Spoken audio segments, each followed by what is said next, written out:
Il y a quelque chose que personne ne te dit sur les relations. Peu importe que tu sois homme ou femme, nous sommes tous exposés à des personnes qui peuvent représenter une véritable menace pour notre paix mentale et émotionnelle.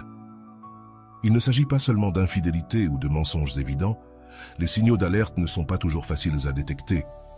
Parfois, nous nous retrouvons coincés dans des relations avec des personnes qui, sans que nous nous en rendions compte, érodent notre estime de soi, nous manipulent et nous font douter de nous-mêmes. T'est-il déjà arrivé quelque chose comme ça?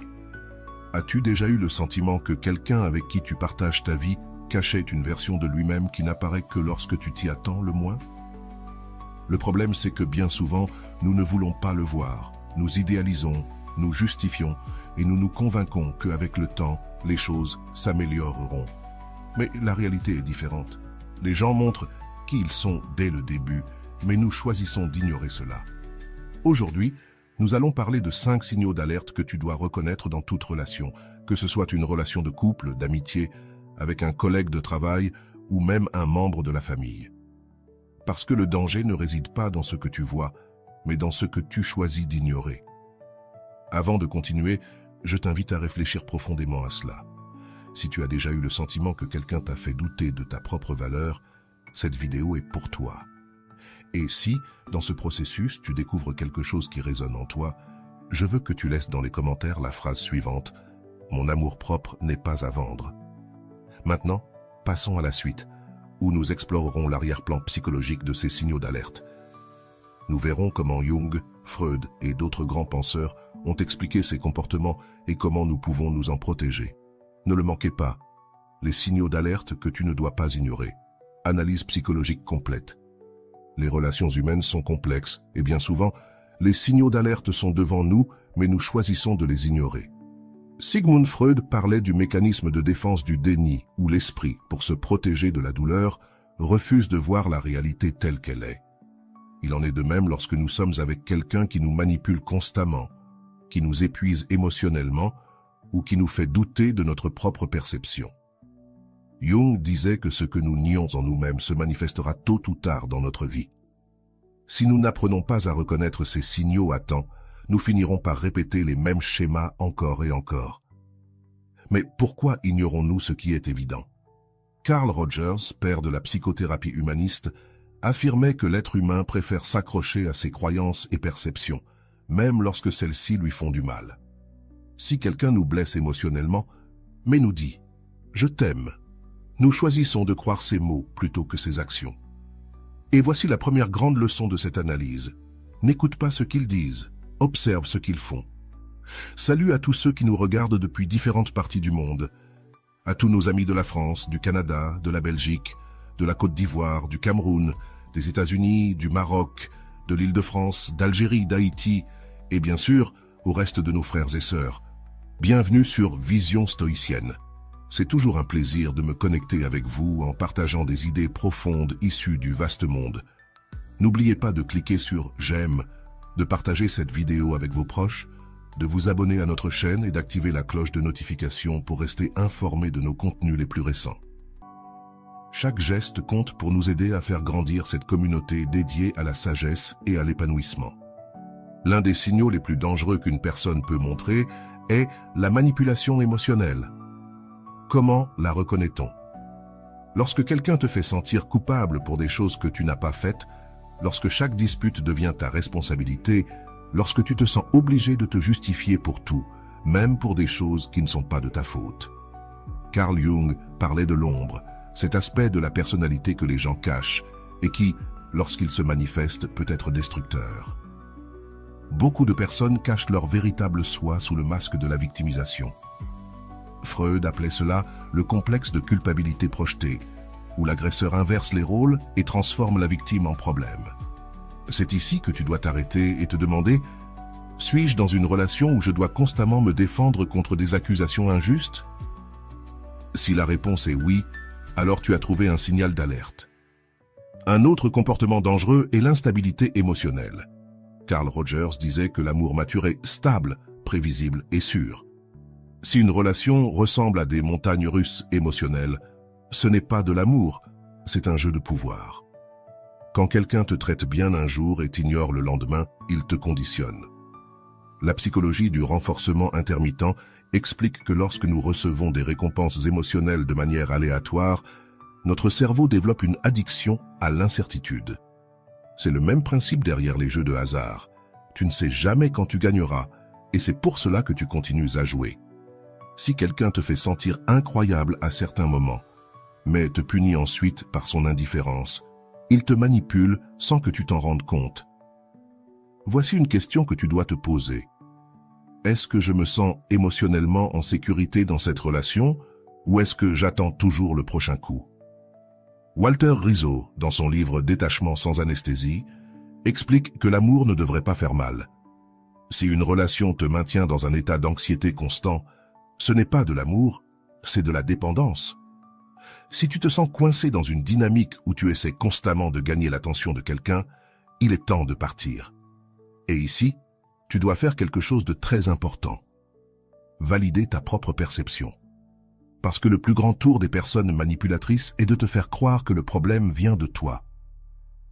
Un autre signal d'alerte est l'incapacité à assumer ses responsabilités. Freud disait que la maturité émotionnelle commence lorsque tu arrêtes de blâmer les autres pour ce que tu ressens. Si quelqu'un trouve toujours le moyen de te blâmer pour ses propres erreurs, c'est un signal clair qu'il ne prendra jamais la responsabilité du mal qu'il te cause. Si quelqu'un a toujours une excuse, justifie toujours ses actions et ne reconnaît jamais ses erreurs, tôt ou tard, il te détruira émotionnellement. Carl Jung avertissait que les personnes qui ne font pas face à leur ombre finissent par la projeter sur les autres. Cela signifie que, si quelqu'un n'a pas travaillé sur sa propre croissance personnelle, il déversera sa frustration et sa toxicité sur ceux qui l'entourent.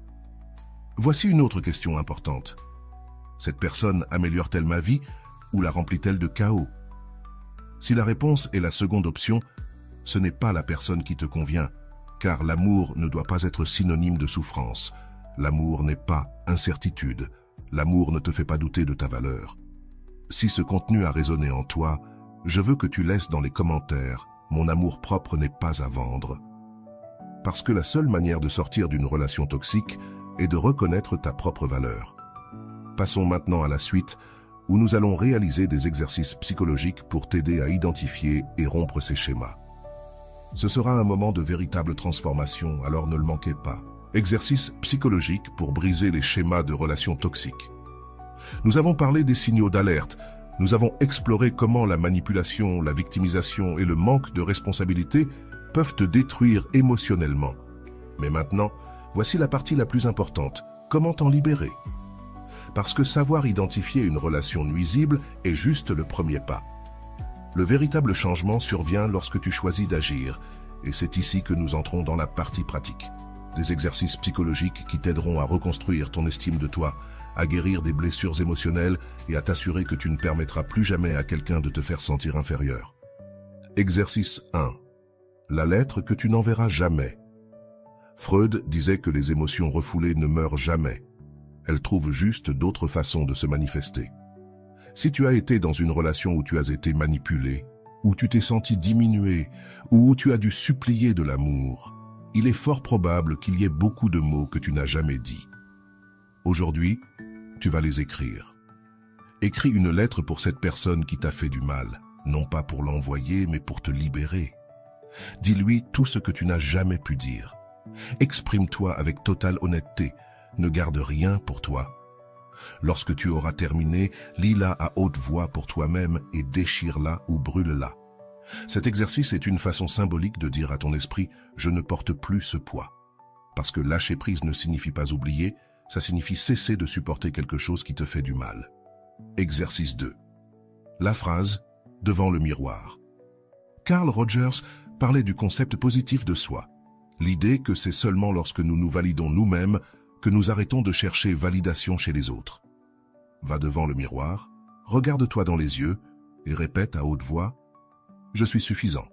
Je n'ai besoin de personne pour me valider. Je n'accepterai rien de moins que ce que je mérite. » Au début, cela peut être inconfortable, mais c'est un exercice puissant. Lorsque tu te parles avec amour, ton esprit enregistre cela comme une nouvelle croyance. Fais-le tous les jours pendant une semaine. Tu verras comment cela change la manière dont tu te perçois. Exercice 3. La liste des non négociables.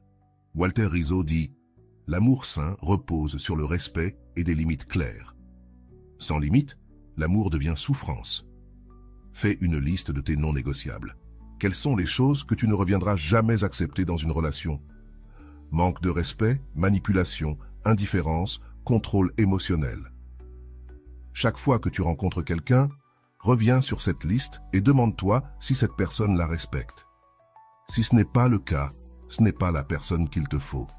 Transforme ta vie dès aujourd'hui. Ces exercices ne sont pas de simples tâches, ce sont le début d'une nouvelle étape dans ta vie. Une étape où tu décides ce que tu permets et ce que tu ne permets pas. La raison pour laquelle beaucoup de personnes finissent dans des relations toxiques est qu'elles ne se sont pas donné la valeur qu'elles méritent réellement. Mais cela change aujourd'hui. Si tu es arrivé jusqu'ici et que ces exercices ont résonné en toi, je veux que tu écrives dans les commentaires. Mon amour-propre n'est pas à vendre, car à partir de ce moment, tu as décidé de ne pas vendre ta dignité. Maintenant, passons à la prochaine partie, où nous ferons une analyse approfondie de la façon dont ces concepts peuvent être appliqués dans ta vie quotidienne.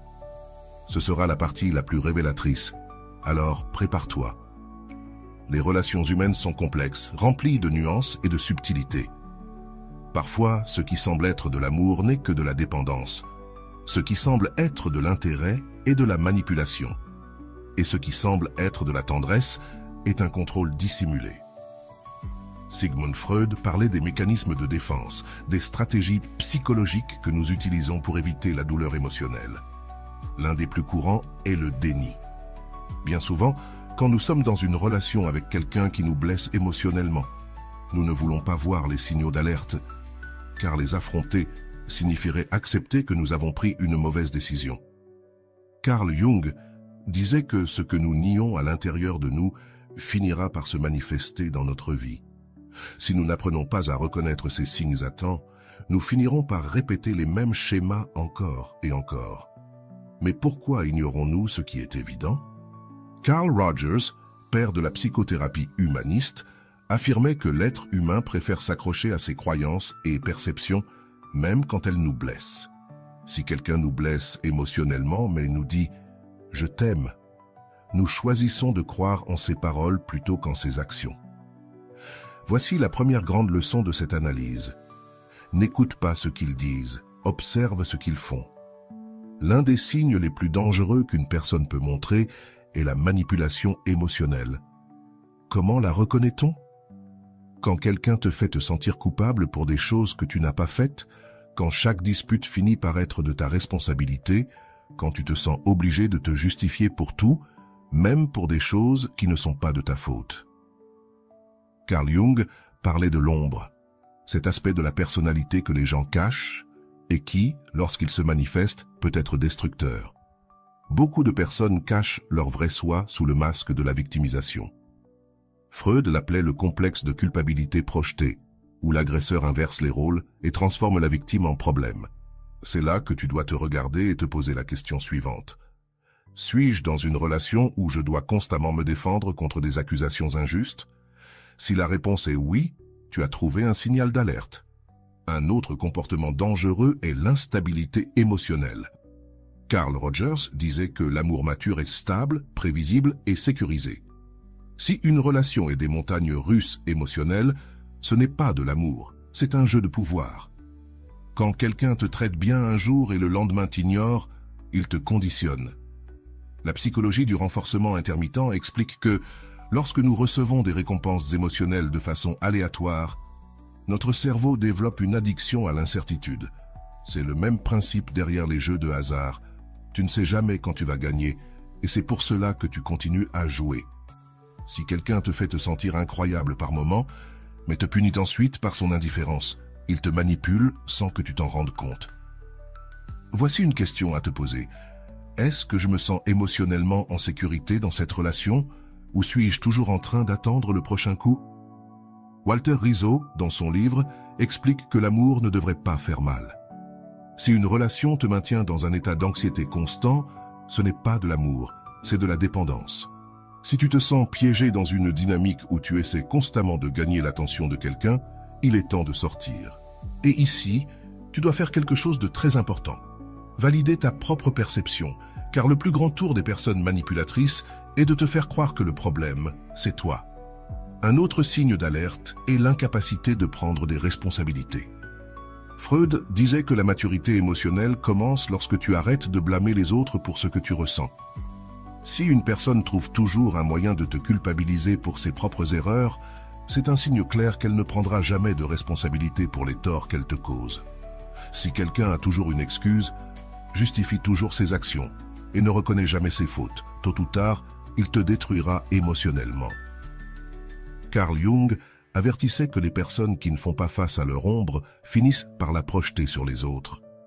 Cela signifie que si quelqu'un n'a pas travaillé sur sa propre croissance personnelle, il déversera sa frustration et sa toxicité sur ceux qui l'entourent. Voici une autre question importante. Cette personne améliore-t-elle ma vie ou la remplit-elle de chaos? Si la réponse est la seconde, ce n'est pas la bonne personne pour toi, car l'amour n'est pas souffrance, l'amour n'est pas incertitude, l'amour ne te fait pas douter de ta valeur. Les relations saines ont un point commun, la sécurité émotionnelle. Si tu te sens anxieux, incertain, constamment préoccupé par la question de savoir si l'autre personne sera là demain, alors quelque chose ne va pas. Freud disait que les émotions réprimées ne meurent jamais. Elles trouvent simplement de nouvelles façons de se manifester. Si une relation te cause plus d'anxiété que de bonheur, tu es piégé dans une relation de renforcement intermittent. Et ce genre de relation est le plus difficile à lâcher, car le problème n'est pas seulement l'autre, c'est ton propre esprit qui s'est habitué à ce cycle d'incertitude. Quand tu reconnais ces signes et que tu choisis d'agir, tu commences à récupérer ton pouvoir. Et le premier pas pour sortir de toute situation nuisible est de comprendre que tu mérites mieux. Voici une autre question à te poser. Si ton meilleur ami était dans cette situation, quel conseil lui donnerais-tu? Lui dirais-tu de s'éloigner? Alors pourquoi ne prends-tu pas ce conseil pour toi-même? L'esprit humain est curieux. Nous nous accrochons à ce que nous connaissons, même si cela nous fait du mal, mais la seule façon de construire une vie émotionnellement stable est d'apprendre à lâcher ce qui nous détruit. Si ce message a résonné en toi, je veux que tu laisses dans les commentaires « Mon amour propre n'est pas à vendre », car lorsque tu reconnais ta propre valeur, tu cesses d'accepter un amour qui te fait du mal. Nous avons parlé des signaux d'alerte, de la façon dont le renforcement intermittent et la manipulation émotionnelle peuvent te piéger dans une relation nuisible sans que tu t'en rendes compte. Mais maintenant vient la partie la plus importante. Que peux-tu faire pour en sortir? Car savoir identifier une relation toxique n'est que le premier pas. Le véritable changement se produit lorsque tu choisis d'agir. Et ici commence la partie pratique. Des exercices psychologiques qui t'aideront à reconstruire ton estime de toi, à guérir les blessures émotionnelles et à t'assurer que tu ne permettras plus jamais à quelqu'un de te faire sentir moins. Ces exercices sont basés sur la thérapie Gestalt, la logothérapie et les principes de Carl Rogers sur la validation émotionnelle. Prends une feuille et un stylo. Ces exercices ne se font pas dans l'esprit, ils se font sur le papier. Si tu veux vraiment guérir et avancer, tu dois t'engager envers toi-même et les faire. Exercice 1. La lettre que tu n'enverras jamais. Freud disait que les émotions réprimées ne meurent jamais. Elles trouvent simplement des manières différentes de se manifester. Si tu as été dans une relation où tu as été manipulé, où tu t'es senti petit, ou où tu as dû supplier de l'amour, il est très probable qu'il y ait beaucoup de mots que tu n'as jamais dit. Aujourd'hui, tu vas les écrire. Écris une lettre à cette personne qui t'a fait du mal, non pas pour l'envoyer, mais pour te libérer. Dis-lui tout ce que tu n'as jamais pu dire. Exprime-toi avec une totale honnêteté. Ne garde rien pour toi. Lorsque tu auras fini, lis-la à haute voix pour toi-même et ensuite déchire-la ou brûle-la.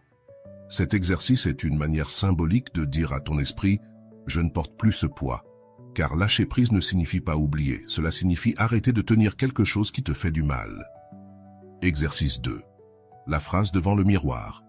Carl Rogers parlait du concept d'auto-validation. L'idée que c'est seulement lorsque nous nous validons nous-mêmes que nous cessons de chercher cette validation chez les autres. Va devant un miroir, regarde-toi dans les yeux et répète à voix haute « Je suis suffisant. Je n'ai pas besoin que quelqu'un me valide. Je n'accepterai pas moins que ce que je mérite. » Au début, cela peut sembler inconfortable, mais c'est un exercice puissant. Lorsque tu te parles avec amour, ton esprit enregistre cela comme une nouvelle croyance. Fais-le tous les jours pendant une semaine. Tu verras comment la façon dont tu te perçois changera. Exercice 3. La liste des non négociables. Walter Rizzo dit que l'amour sain est basé sur le respect et des limites claires. Sans limite, l'amour devient souffrance. Écris une liste de tes non négociables. Quelles sont les choses que tu ne reviendras jamais accepter dans une relation? Le manque de respect, la manipulation, l'indifférence, le contrôle émotionnel. Chaque fois que tu rencontres quelqu'un, retourne à cette liste et demande-toi si cette personne la respecte. Si ce n'est pas le cas, ce n'est pas la bonne personne pour toi. Transforme ta vie dès aujourd'hui. Ces exercices ne sont pas de simples tâches. Ils marquent le début d'une nouvelle étape dans ta vie. Une étape où tu décides ce que tu permets et ce que tu ne permets pas. La raison pour laquelle beaucoup de personnes se retrouvent dans des relations toxiques, c'est parce qu'elles ne se sont pas donné la valeur qu'elles ont vraiment. Mais cela change aujourd'hui. Jusqu'à maintenant, nous avons analysé les signes d'alerte et réalisé des exercices psychologiques pour nous libérer des relations toxiques. Mais il y a encore quelque chose qui manque, l'introspection. Socrate disait que une vie sans examen ne vaut pas la peine d'être vécue. Et aujourd'hui, nous allons faire exactement cela. Nous poser des questions que nous ne nous sommes probablement jamais posées. Il n'y a pas de bonnes ou de mauvaises réponses, juste de l'honnêteté envers soi-même. Pourquoi es-tu encore là? C'est la question la plus difficile à répondre. Si tu sais qu'une personne te fait du mal, pourquoi es-tu encore attaché à elle? Est-ce par peur de la solitude? Est-ce parce que tu crois que tu ne trouveras pas mieux? Ou est-ce que tu espères qu'un jour cette personne changera?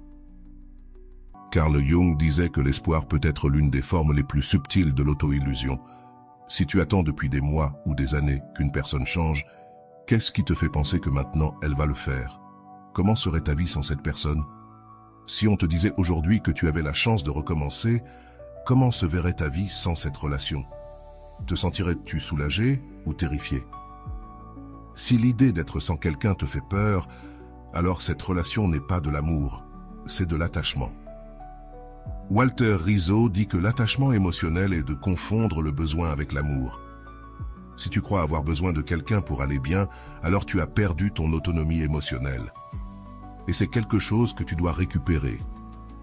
Quel conseil donnerais-tu à ton meilleur ami s'il était à ta place? Parfois, il est difficile de voir notre propre situation avec clarté.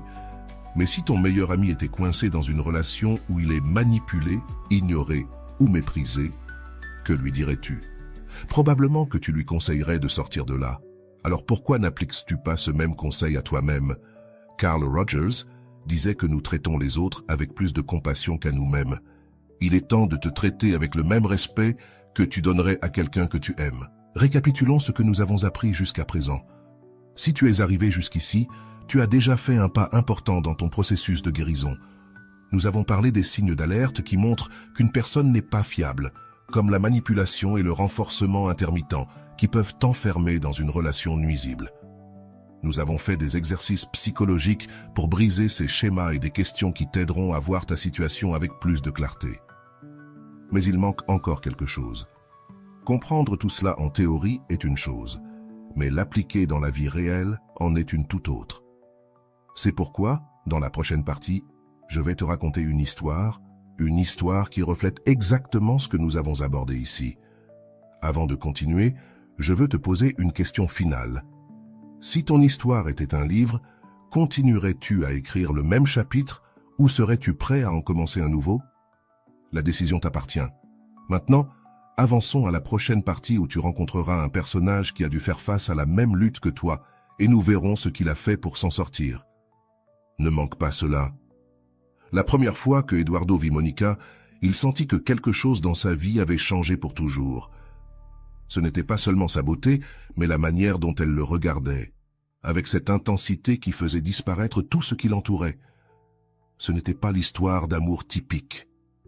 Il n'y eut ni début timide, ni courtisane lente. Dès le premier moment, Monica fut un ouragan, arrivant avec force, le comblait d'attention, de messages constants, d'une passion débordante qui le faisait se sentir comme l'homme le plus spécial du monde. Eduardo n'avait jamais vécu quelque chose de semblable. Ses relations précédentes avaient été plus lentes, plus prévisibles. Mais Monica était différente. Elle lui faisait se sentir vivant, lui apportait des émotions qu'il n'avait jamais connues. Au début, tout semblait un rêve. Monica le surprenait avec des messages inattendus, des appels au milieu de la nuit, juste pour lui dire qu'elle pensait à lui. C'était une sensation enivrante. Qui ne voudrait pas être avec quelqu'un qui te fait sentir ainsi?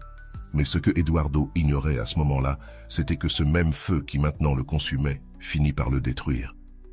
Parce que l'amour ne se mesure pas par l'intensité des premiers jours, mais par la stabilité avec laquelle il se maintient au fil du temps. Ce qui avait commencé comme une histoire de rêve se transforma rapidement en son pire cauchemar. Au début, tout tournait autour de Monica, ses désirs, ses horaires, ses émotions. Si elle voulait le voir, il devait annuler ses projets.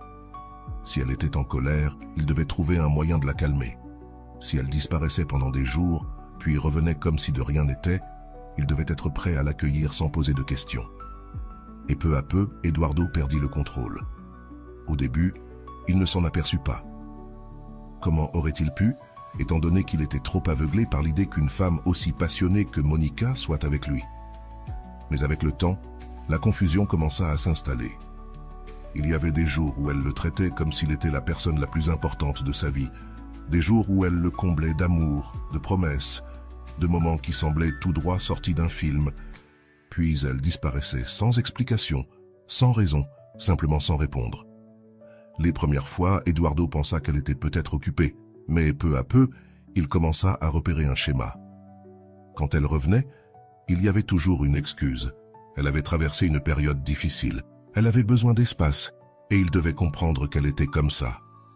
Et Eduardo comprenait, bien sûr, parce que lorsqu'il était avec elle, il avait l'impression que rien d'autre n'importait. Mais ce qu'il ne comprenait pas, c'était pourquoi chaque fois qu'elle s'éloignait, il se sentait comme un toxicomane en manque. Les nuits sans message devenaient insupportables. Le silence devenait un ennemi, le faisant douter de lui-même. Avait-il fait quelque chose de mal? Avait-il dit quelque chose qui l'avait énervé? Pourquoi, après l'avoir traité comme un roi, laissait-elle de côté comme s'il n'était personne? La vérité était plus simple que ce qu'il voulait admettre. Monica ne l'aimait pas, elle le contrôlait. Chacun de ses gestes, chacune de ses disparitions, faisait partie d'un jeu qu'elle menait avec une précision implacable. Et Eduardo, sans le savoir, n'était qu'une pièce dans ce jeu. Mais combien de temps encore pourrait-il tenir avant de se briser totalement? Si cette histoire résonne en toi, je veux que tu laisses un commentaire. Mon amour-propre n'est pas à vendre. Parce que quand quelqu'un joue avec tes émotions, la seule chose que tu peux faire, c'est récupérer ton pouvoir. Maintenant, passons à la suite, où Eduardo va confronter une réalité qui changera sa vie à jamais. Ne manque pas ça. Les jours passaient, et Eduardo se retrouvait pris dans un cercle qu'il ne comprenait pas complètement. Monica l'avait plongé dans un tourbillon émotionnel qui le maintenait dans un état d'anxiété constant. Certaines nuits, elle l'appelait, et ils parlaient jusqu'au matin. Elle lui disait qu'elle lui manquait, qu'elle n'avait jamais rencontré quelqu'un comme lui, qu'elle sentait qu'ils étaient destinés à être ensemble. Mais le jour suivant, elle disparaissait, ne répondait pas aux messages, ne répondait pas aux appels, et quand enfin elle revenait, elle agissait comme si rien ne s'était passé. « Tu es un peu intense », lui dit-elle un jour, lorsqu'il lui demanda pourquoi elle s'éloignait soudainement. La phrase le fit plus mal qu'il ne voulait l'admettre. Il ne se sentait pas intense, il voulait juste comprendre ce qui se passait. Pourquoi une personne qui disait l'aimer le faisait-elle se sentir aussi insignifiant? Mais ce que Eduardo ignorait, c'était que ce schéma de comportement avait un nom. Le renforcement intermittent. La psychologie l'explique clairement. Quand quelqu'un alterne entre l'amour et le mépris, l'esprit de l'autre entre dans un état de dépendance émotionnelle. Walter Rizzo décrit cela comme une addiction à la souffrance déguisée en amour. Eduardo ne pouvait pas le voir, mais il n'était plus dans une relation, il était prisonnier d'une addiction. Chaque fois que Monica s'éloignait, il sentait un vide dans sa poitrine, une douleur que seule elle pouvait apaiser.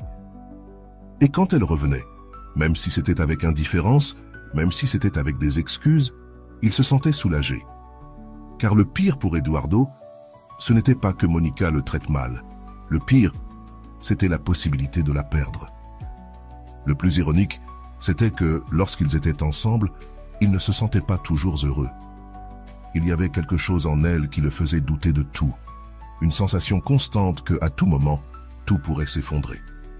Mais cela n'avait pas d'importance, car quand elle était près de lui, il sentait que tout avait du sens. C'est ça, le piège du renforcement intermittent. Cela te fait croire que l'amour, c'est lutter, que c'est normal de ressentir de l'anxiété quand quelqu'un te tient à cœur, que si tu souffres pour quelqu'un, c'est que tu l'aimes vraiment. Mais Corneille disait que ce qui nous fait souffrir, ce n'est pas l'amour, mais une blessure non résolue. Et Eduardo ne se rendait pas compte que la vraie raison pour laquelle il était tellement obsédé par Monica n'avait rien à voir avec elle. Cela avait à voir avec lui, avec sa peur de l'abandon, avec l'idée que, s'il la laissait partir, il ne trouverait plus jamais quelqu'un d'autre. Car Monica avait été claire là-dessus. « Tu crois que quelqu'un d'autre te voudra comme moi ?» lui avait-elle dit un soir, après qu'il ait essayé de s'éloigner, et il l'avait cru. L'esprit humain est ainsi. Nous nous accrochons davantage à ce qui nous blesse quand nous croyons qu'il n'y a rien de mieux qui nous attend. Eduardo était prêt à abandonner, à accepter que peut-être l'amour était simplement ainsi, jusqu'à ce qu'un jour tout change. C'était un vendredi soir quand il reçoit un message inattendu. Mais ce n'était pas de Monica, c'était d'un ami commun, et ce qu'il vit à l'écran fit que le monde autour de lui s'arrêta. C'était une photo de Monica, souriante, enlacée à un autre homme heureux. La douleur dans sa poitrine fut immédiate.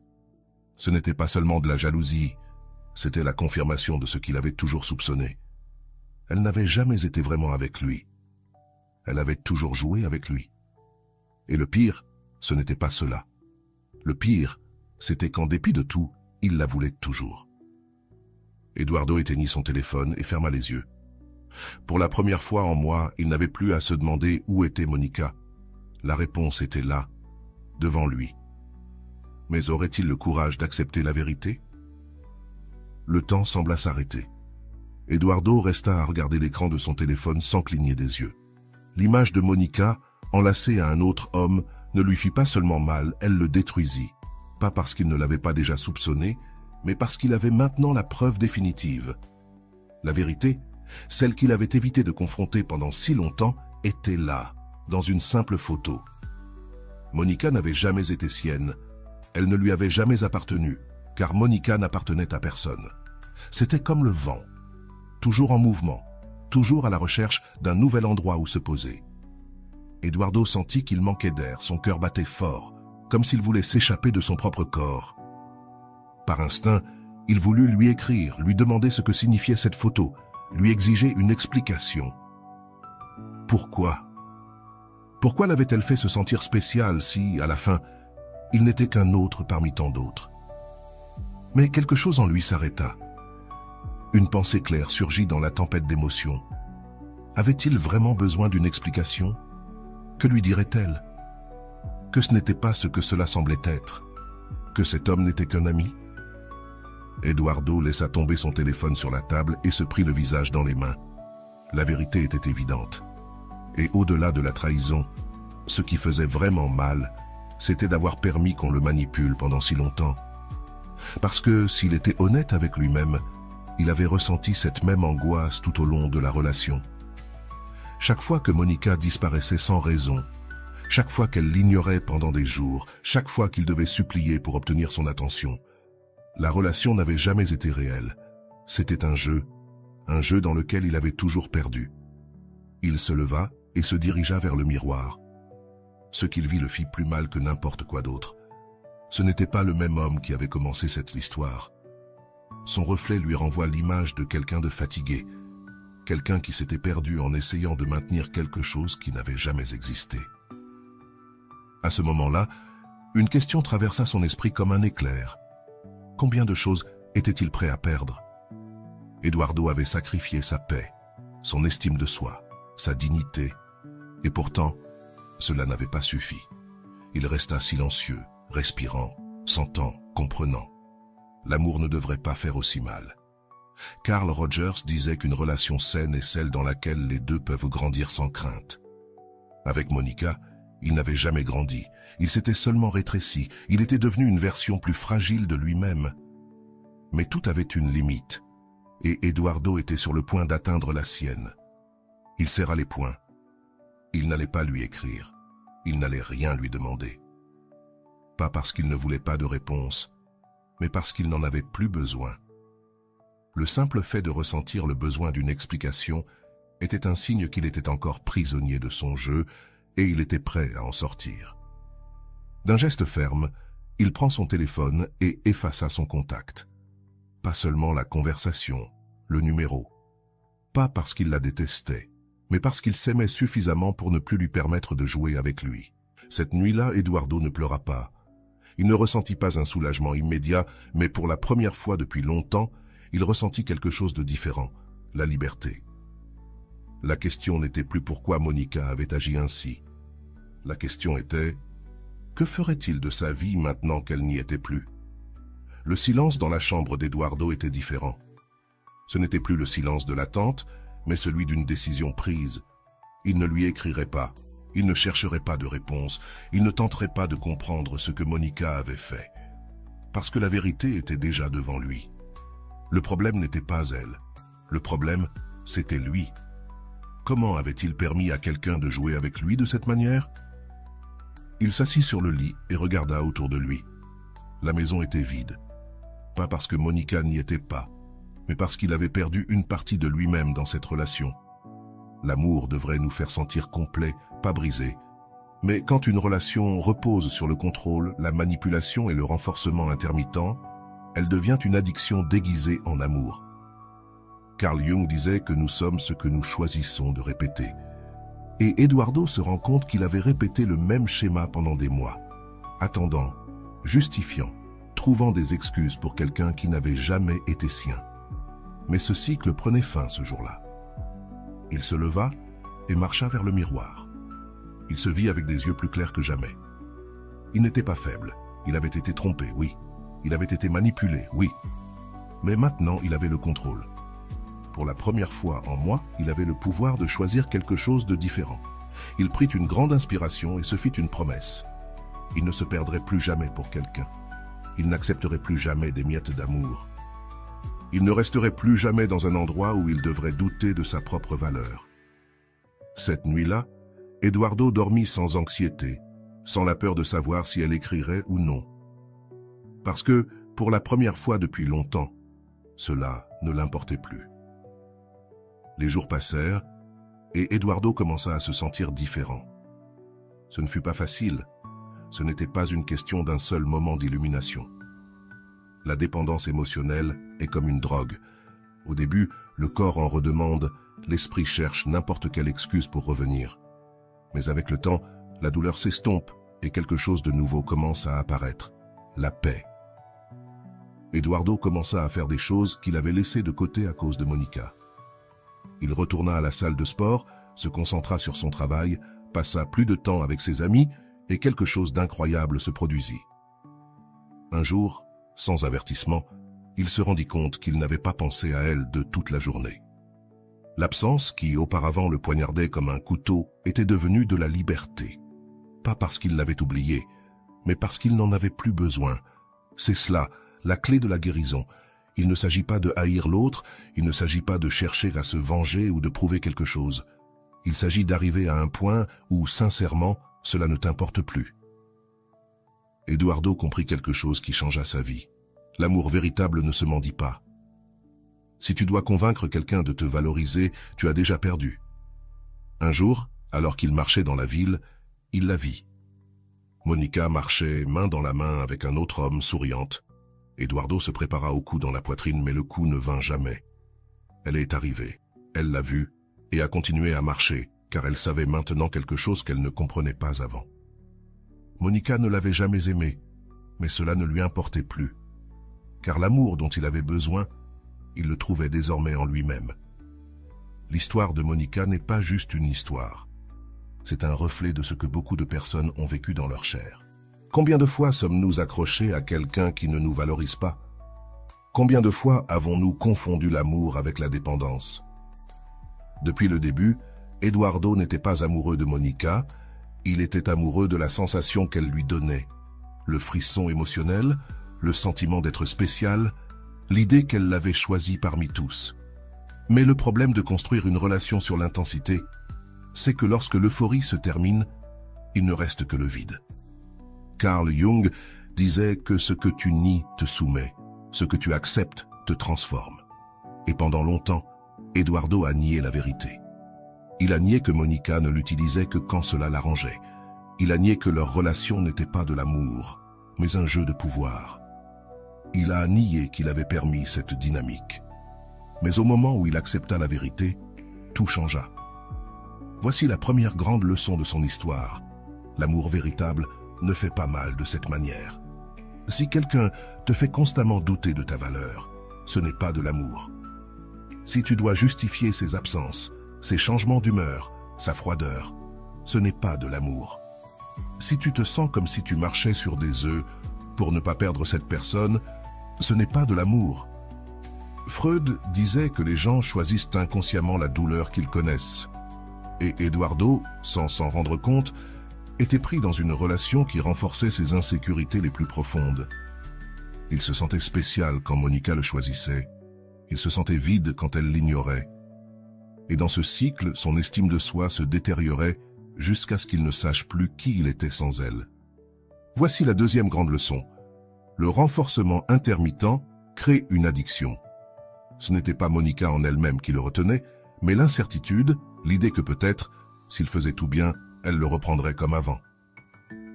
Mais Carl Rogers disait que l'amour ne devait pas être une bataille constante pour la validation. Et c'était exactement ce qu'Edward vivait. C'est là que tu dois te poser la question. Combien de fois as-tu essayé de t'accrocher à quelqu'un qui te fait du mal, simplement parce que tu ne supportes pas l'idée de le perdre? La douleur de l'abandon peut faire que n'importe quel type de traitement semble acceptable pour éviter la solitude, mais la réalité est la suivante. Si tu dois te battre pour l'attention de quelqu'un, cette personne ne te mérite pas. Walter Rizzo le dit clairement dans son livre. L'amour ne devrait pas être une lutte. Si tu passes plus de temps à souffrir qu'à profiter de la relation, tu es au mauvais endroit. Et voici la troisième leçon la plus importante. L'amour-propre est le seul chemin de sortie. Eduardo aurait pu continuer dans ce même cycle pendant des années. Il aurait pu continuer à justifier Monica, en espérant qu'elle changerait. Mais le jour où il décida de lâcher prise, ce fut le jour où il retrouva son pouvoir. Parce que lorsque quelqu'un joue avec tes émotions, ce n'est pas cette personne qui contrôle, c'est toi qui lui donnes ce contrôle. Le jour où tu décides que ton bien-être vaut plus que la présence de quelqu'un d'autre, c'est ce jour-là que tu commences à guérir. Eduardo apprit à lâcher prise, non pas parce qu'il cessa d'aimer Monica du jour au lendemain, mais parce qu'il se rendit compte qu'il méritait mieux. Voici la question finale pour toi. Es-tu prêt à faire la même chose? L'histoire d'Eduardo n'est pas seulement le reflet de nombreuses personnes prises dans des relations destructrices. Elle nous permet aussi d'analyser un phénomène psychologique profond. L'addiction émotionnelle. L'amour, quand il est sain, ne devrait pas se sentir comme une drogue. Mais lorsqu'il existe un renforcement intermittent, une manipulation émotionnelle et une dépendance psychologique, le cerveau réagit de la même manière que face à une substance addictive. Qu'est-ce qui se passait dans le cerveau d'Eduardo chaque fois que Monica le traitait avec amour? Son cerveau libérait de la dopamine. La dopamine est le neurotransmetteur du plaisir et de la récompense. C'est la même substance qui se libère lorsque nous mangeons notre dessert préféré ou recevons de bonnes nouvelles. Mais quand Monica l'ignorait, son cerveau entrait dans un état de sevrage. Il ressentait de l'anxiété, de l'insécurité, un vide insupportable. Et au moment où elle revenait, cette dose de dopamine revenait. Cela faisait que Eduardo s'accrochait encore plus à la relation car son cerveau l'interprétait comme une nécessité vitale. Carl Jung disait qu'à moins que tu ne rendes conscient ce qui est inconscient, cela continuera à diriger ta vie et tu l'appelleras destin. Eduardo croyait qu'il était amoureux, mais ce qu'il vivait réellement était un cycle d'addiction émotionnelle, le syndrome de l'addiction à l'indifférence. Il existe des personnes qui ont grandi dans des environnements où l'amour était conditionnel. Si, dans ton enfance, tu recevais de l'affection seulement quand tu te comportais bien, ton cerveau a appris que l'amour doit être gagné. Si un parent, une mère ou une figure d'autorité t'a donné de l'amour de manière inconstante, Ton cerveau a associé l'amour à l'incertitude. C'est pourquoi, lorsque tu es adulte et que tu rencontres quelqu'un qui te traite bien et te néglige ensuite, tu as l'impression que tu dois faire des efforts pour récupérer son attention. Freud expliquait que nous cherchons dans l'amour adulte les schémas émotionnels que nous avons connus dans notre enfance. Que signifie cela? Si, enfant, tu as appris que l'amour est instable, tu chercheras des relations qui renforcent cette même instabilité. Eduardo ne s'est jamais demandé pourquoi Monica l'attirait autant, mais s'il avait un peu fouillé dans son passé, il aurait trouvé une réponse dans son histoire personnelle. Comment briser ce schéma? C'est là que le processus thérapeutique entre en jeu. Pour sortir d'une relation d'addiction émotionnelle, tu as besoin de 3 choses. Conscience, comprendre que ce n'est pas de l'amour, mais de la dépendance. Autovalidation, te donner la sécurité que tu attends des autres. Et une coupure définitive, parce qu'on ne négocie pas avec une addiction, elle doit être coupée à la racine. Lorsque Eduardo a supprimé le numéro de Monica, il a fait ce qu'il fallait. Le contact zéro n'est pas une stratégie de manipulation. C'est une stratégie de guérison, de deuil et de récupération. Sortir d'une relation toxique ne signifie pas que tu cesses d'aimer la personne du jour au lendemain. Le cerveau continue à demander sa dose de dopamine. C'est pourquoi le premier réflexe est de revenir. Mais si tu résistes, si tu traverses le processus de sevrage émotionnel, peu à peu, le besoin disparaît. L'amour propre est l'antidote. Carl Rogers disait que lorsque tu apprends à t'accepter totalement, tu arrêtes de mendier l'amour des autres. Et c'est exactement ce que fit Eduardo. Il décida de construire une relation avec la seule personne qui l'accompagnait vraiment toute sa vie, lui-même. Walter Rizzo affirme dans son livre « Tombe amoureux de toi » que la personne émotionnellement saine ne poursuit pas celui qui l'ignore, ni ne lutte pour celui qui ne la valorise pas. C'est ce que Eduardo a appris, non pas en un jour ni du jour au lendemain, mais avec le temps. La paix remplaça l'anxiété, la clarté remplaça la confusion, et un jour, sans s'en rendre compte, il se réveille et ne la regrette plus. C'est ainsi qu'on surmonte réellement quelqu'un, non avec la haine, non avec la vengeance, mais avec la certitude que la personne la plus importante de ta vie, c'est toi. L'histoire d'Eduardo a été le reflet de ce que beaucoup de gens ont vécu dans leur chair, mais son plus grand enseignement ne réside pas dans la souffrance, mais dans la transformation. La fin de son histoire ne parle pas seulement de s'éloigner de Monica, mais de se reconstruire après avoir été détruit. Et c'est là que réside le véritable travail. Guérir pour ne pas répéter. Parce que si Eduardo n'avait pas appris la leçon, il serait allé chercher une autre Monica, mais avec un autre homme. Et voici le premier point clé de l'analyse finale. Si tu ne guéris pas, tu répéteras l'histoire avec un personnage différent. Carl Jung disait que tant que l'inconscient ne devient pas conscient, il dirigera ta vie et tu l'appelleras destin. Cela signifie que si Eduardo ne comprenait pas pourquoi il s'était attaché à Monica, le schéma se répétait. C'est ainsi que beaucoup de personnes passent d'une relation toxique à une autre. Elles changent de partenaire, mais ne changent pas de blessure. Et c'est pourquoi elles finissent toujours par revivre la même histoire avec un visage différent. Voici la deuxième grande leçon. L'amour ne doit pas te faire perdre ton identité. Lorsque Eduardo se regarda dans le miroir, il ne se reconnut plus. Il avait perdu son essence, son estime de soi, ses limites, et tout cela à cause de quelqu'un qui ne le valorisait même pas. Walter Rizzo dit que si un amour te demande de te perdre toi-même, c'est un amour qui n'en vaut pas la peine. Et c'est quelque chose que beaucoup de gens apprennent trop tard. L'amour devrait te renforcer, pas te détruire. Si une relation te fait te sentir incertain, insuffisant ou piégé, ce n'est pas de l'amour, c'est de la dépendance. Et la seule façon de guérir la dépendance, c'est de revenir à toi-même. Le deuil de laisser partir quelqu'un qui n'a jamais été à toi est l'une des parties les plus difficiles du processus. Eduardo a dû accepter que Monica n'ait jamais vraiment été à lui. Comment lâcher prise de quelque chose que tu n'as jamais eu? C'est là qu'entre en jeu la blessure du rejet. Souvent, ce qui nous fait mal, ce n'est pas la personne, mais l'idée que nous n'avons pas été suffisants pour la retenir. Carl Rogers disait que la valeur d'une personne ne se mesure pas à qui la choisit, mais à combien elle se choisit elle-même. Eduardo a dû apprendre cela car l'amour n'est pas de prouver sa valeur à quelqu'un d'autre. L'amour, c'est savoir que ta valeur existe avec ou sans la validation de l'autre. briser le cycle de l'addiction émotionnelle. Pour Eduardo, le plus grand défi a été de résister à la tentation de revenir, car le cerveau, habitué à l'incertitude, cherche désespérément à revenir à ce qu'il connaît. Mais Freud disait que lorsque le désir n'est pas contrôlé, il devient de l'esclavage. Et Eduardo ne voulait plus être l'esclave de son passé.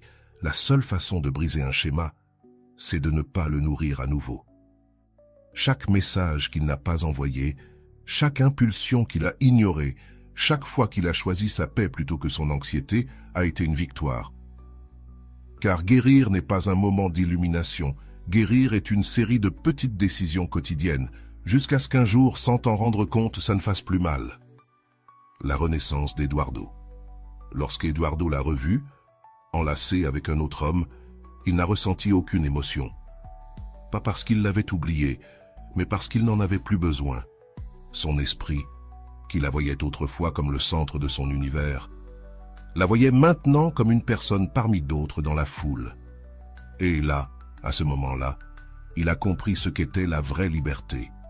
Pas la liberté d'être sans quelqu'un, mais la liberté de ne pas avoir besoin de quelqu'un qui ne le valorise pas. Car la vraie guérison n'est pas de trouver quelqu'un de mieux, c'est de devenir une personne qui n'accepterait jamais moins que ce qu'elle mérite. Ton moment de réflexion. Maintenant, je veux que tu te poses une question. Es-tu prêt à te choisir toi-même? Parce que l'histoire d'Eduardo pourrait être la tienne. Et si tu es arrivé jusqu'ici, peut-être est-ce parce que tu as besoin d'entendre cela. Tu n'as pas besoin de mendier de l'amour.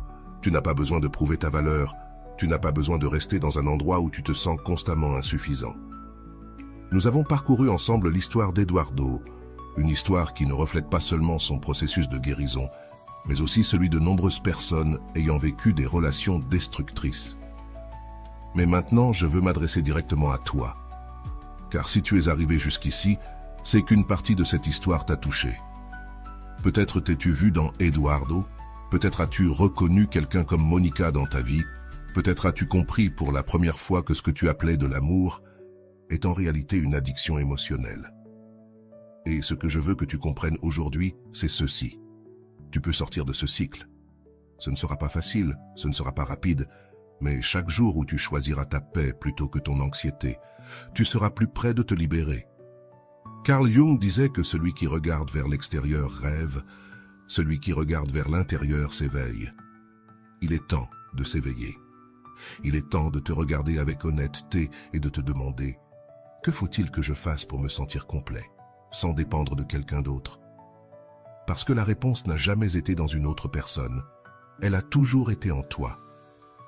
Maintenant, avant de conclure, je veux te demander quelque chose. Si cette histoire a résonné en toi, si tu sens que ce contenu t'a ouvert les yeux d'une manière ou d'une autre, je veux que tu laisses dans les commentaires la phrase suivante. Mon amour-propre n'est pas à vendre. Car chaque fois que tu l'écris, tu envoies un message à ton esprit disant que tu es prêt à changer. Et si tu veux faire le prochain pas dans ta guérison, je veux te rappeler que le processus ne s'arrête pas ici. Le véritable changement se produit lorsque tu choisis de travailler sur toi-même chaque jour, lorsque tu choisis que ton bien-être est plus important que tout le reste. Ainsi, maintenant, c'est à toi de jouer. Choisis ta paix, choisis ton amour-propre, choisis de ne plus être le personnage secondaire dans l'histoire de quelqu'un d'autre et deviens le protagoniste de ta vie. Merci d'être allé jusqu'ici. Merci de t'être écouté toi-même. Et souviens-toi toujours ceci. L'amour le plus important de ta vie est celui que tu construis à l'intérieur de toi. Et voilà, j'espère que vous avez trouvé beaucoup de valeur dans cette vidéo. Merci d'être resté jusqu'à la fin de cette vidéo. J'adore quand vous faites ça. Si vous voulez une autre vidéo sur ce sujet, écrivez en commentaire. J'en veux encore plus. J'espère vous revoir dans une autre vidéo.